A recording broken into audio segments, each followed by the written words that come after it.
Kung saan ka, kuha na, yun ang kwan mo.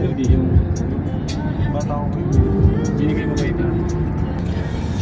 Binigal, okay ka na dyan. Pareho ka nagsigil ka na kasi. Saka ayaw ko na namika, yung magiging girlfriend mo, katrabaho mo, ayaw ko na nun. Sa akin naman kasi, tama ka na doon, focus ka na doon sa isa. Kaya nga. Huwag mo lang dagdagan yung magiging papasok na problema mo. Problema kasi yan pag ginawa mo siya.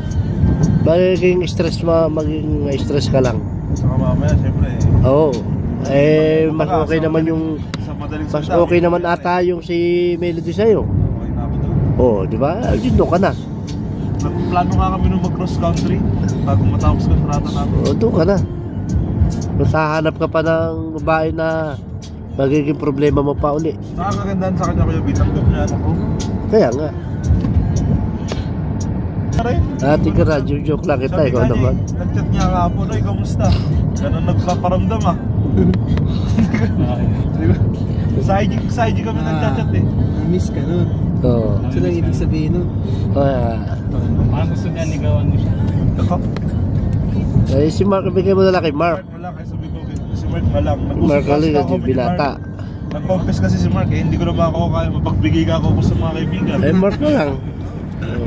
Lagi ka nang pinagluluan ni Mark. Manood na lang sa Kachat ko nga yun, nung ay kabidyoal ko nga, nung minsan nando si Aga, naririnig ni Aga. Kausap ko si Igara. Sabi ko kay Igara, hello Gara. Di mo namin namumula yung mukha niya. Oo, nagpapakilala ko sa'yo. Sabi mo, future boyfriend mo. Uy, gago ka. Namumula yung mukha niya. Sabi yan, galing-galing mo talaga sa cellphone eh, no? Kasi sa personal, di mo kayang sabihin yan.